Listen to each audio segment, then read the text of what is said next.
if you're always feeling like you're trying to catch up, like you're having a hard time keeping up with things, so there's something always going on.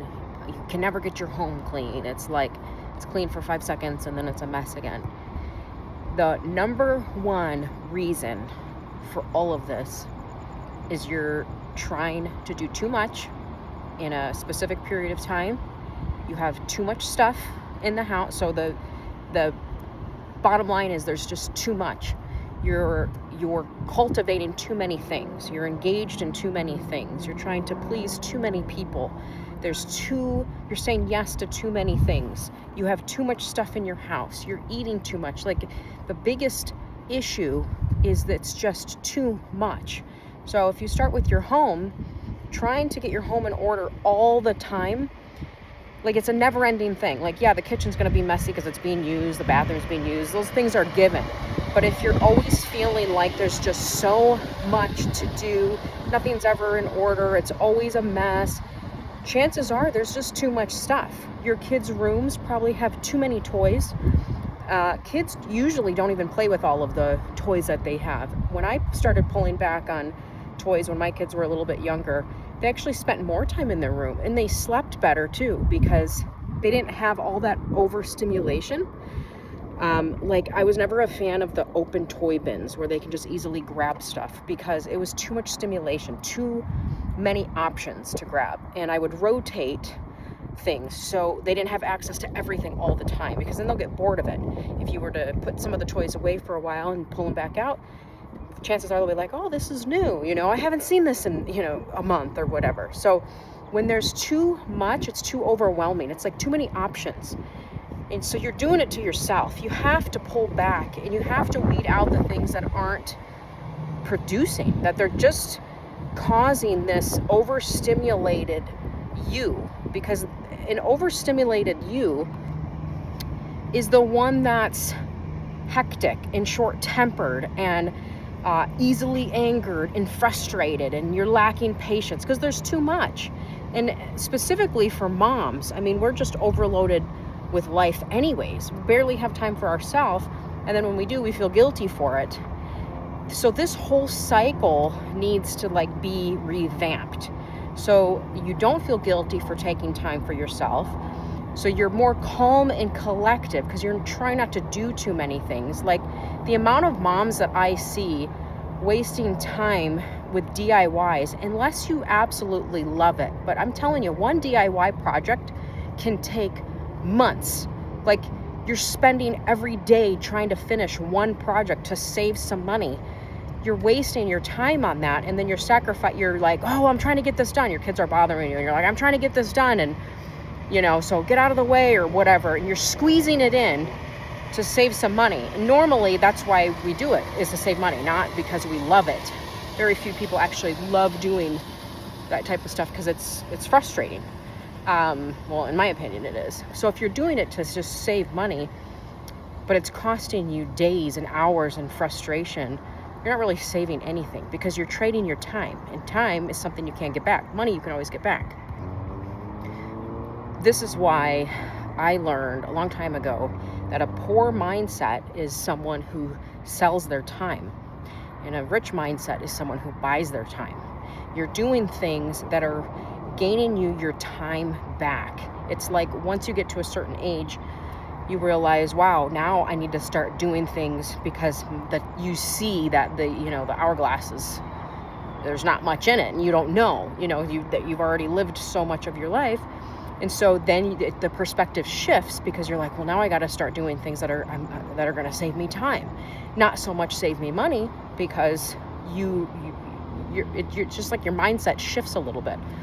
And so letting go of the things, people especially, like toxic, I know the last few videos I've talked about this, because the amount of wasted time engaging in toxic friendships and relationships is insane. The amount of years in chronic stress that is put on your body. Think about that. The stress and the tension that you carry. Your lymphatic system is all backed up. Your nervous system is all out of whack. Your hormones are out of whack. A lot of that is because of the stressful relationships that you might be engaging in continually. The friendships, even family members, even well-meaning family members. I hate to say it, but a lot of well-meaning people produce entanglements in life. It's like they mean well, but then they leave like a big tornado, they leave a big mess, and you're left to clean it up, and you're just like, man, I feel worse now. Part of decluttering your life and getting your life in order is decluttering toxic relationships. Getting your life in order and getting your home in order and simplifying and cutting down, it feels so good. It's like at every move, there's weight lifted, there's clarity. You're coming up to breathe. You're not feeling suffocated under the weight of pressure to, always have something to do. It's like you're chasing after your to-do list. And I'm someone who lives by a to-do list. I write things down because I do like order. But I have learned that some things, I just need to have needed to let go of. And interestingly, like even things that you hold on to that you think I'm gonna like, let's say books. We used to hold on to books, bins of books. Well, books, they take up space, they're heavy. My husband's always wanted to have a library. I'm kind of like, well, if you read it and you're done, just get rid of it. If you ever wanted to read it again, you can spend the $10 to buy it again. Chances are you probably won't. But he likes to hold on to stuff, hold on to books and things like that. And so we had this huge collection, and it just ended up being a burden because you're moving it from one place to the next, or you're shifting it around. If they're exposed, bookshelves are getting dusty. If you have a library in your house and that's your thing, that's fine. But for me, it was just weight. It's just like I'm lugging this stuff from one cabinet to the next, and if you haven't read it in a year, just get rid of it. Give it to someone else who's going to read it or whatever. So it's letting go of the physical things that are, as silly as it might sound, they're weighing you down. It's like weight. And, so all of those little moves are liberating you. You're like, okay, I got through that. You're feeling better. Every move that you make in that direction, you start feeling better and better. And what that does is it puts your body in a more relaxed state because you're not like, oh, all the time. You're not frustrated all the time. And, when you have too much stuff, too many decorative pieces, you're moving them around, you're trying to fit everything. You're like, oh, I just don't like how this looks. That's too, let me put this, let me squeeze this. You just have too much. Just, start being okay with an empty wall, an empty shelf. What does that feel like? Does it, because eventually your mind is going to be like, okay, there's nothing in that spot and I'm okay with it. It's not the end of the world because there's nothing in that spot. You don't have to fill it.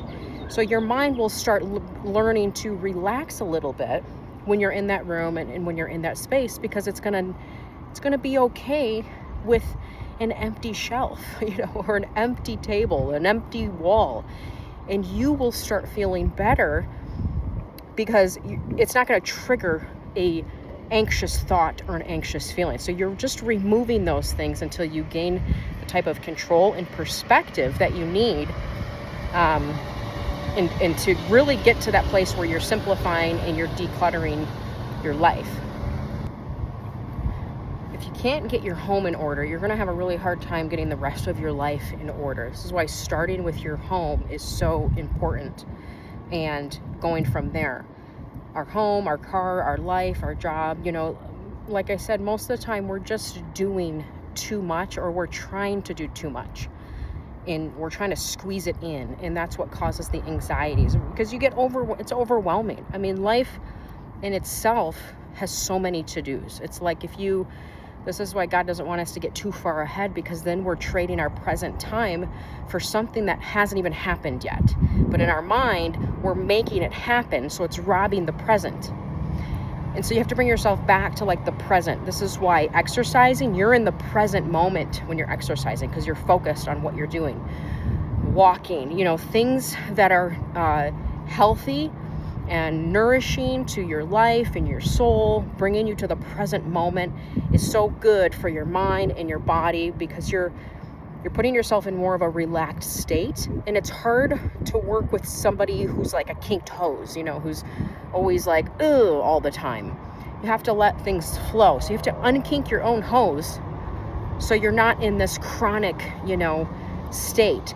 Last year, I had one shoulder that was up like this all the time. I could see it when I started working out. I could not get it down. It was like, and then I had a massage, and then I had had a facial done, and she worked on my neck, and she said, like, you're carrying so much in this one area. It was so tight, so up.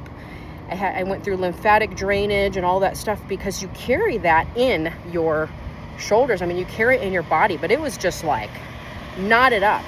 So you're knotting up your own body by trying to, do and accomplish and be and have, and you're chasing, and you got to have this and you got to have that. And, you're just twisting up your own self in your own life. And I'm telling you, when things are twisted so bad, it takes so long to untwist them. So starting now and saying, you know what, I'm not allowing this to go any further.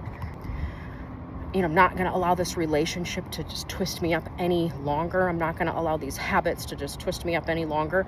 I'm going to stop now, because you're putting a stop to things that are destructive, and you're giving yourself a fresh start at any time. Like, you can do this at any time.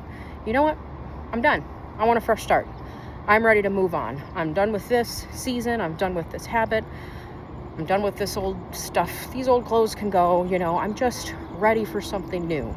Maybe you don't know exactly what it is, but you're moving forward with hope and a fresh perspective, and you're letting go of all of that baggage and weight of the past. You're letting go of the things that are robbing your joy and stealing your time. And you are putting a stop to it. And it's such a great place to be. God has so much more for us. We have to be the ones to stop tolerating a lower version of ourselves and really say, you know what, enough is enough. Whatever it is you're struggling with, enough is enough. And I'm made for more. I'm going to do more. I'm not going to live and be a victim anymore. I'm not going to engage in things that are lower self things, activities.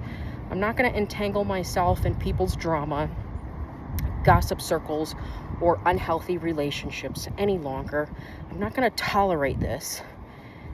And you just put a stop to it. It's not as hard as we think. I feel like we make it so much harder. Like, we make it like, oh, I can never get out. It's like, sometimes you feel like, I could never lose all this weight. I could never get out of debt. Like, it's so overwhelming. But I'm telling you, every detail counts. Every little action on the other side of that, every healthy move that counteracts the unhealthy past will move you closer. And eventually you'll wake up one day and you'll be like, wow, I did it. I feel great. I'm, not that you've arrived, because again, there's always going to be something. You're always going to want to grow. But when you're not dragging that baggage and the people and the this and the that and the guilt and the shame, when you're not dragging all that in, you'll know it. You'll be like, it doesn't bother me anymore, I used to drag people all the time, drag them with my life and into my life. And it was like a heavy thing. And till finally one day I thought, I don't owe you anything. And why do I feel like I do? Why do I feel like it was like I had to figure that out. Why do I always feel like I have to explain myself, or I have to be a part of this, or I'm feeling left out if I'm not, that I'm willing to compromise my values just to be a part of it, just to be liked, just to show up, just to keep the peace, just to, whatever. And finally I got to the point where I was just like, I don't care anymore. Do what you want, live how you want. And it was really a liberating thing, that it was like, I don't owe you an explanation or owe you reason or anything like that. So it's part of letting go of the things that are just pulling you down and dragging you down. And again, whatever habits, whatever it might be, if it's producing entanglement and it's producing bad fruit, rotten fruit, if it's the relationships producing rotten fruit or the habits producing stress and anxiety, take a look at that. Don't shove that, sweep that under the rug. If your habits are producing things that aren't serving you or your family and you know it, take an honest look at that and be willing to let those things go.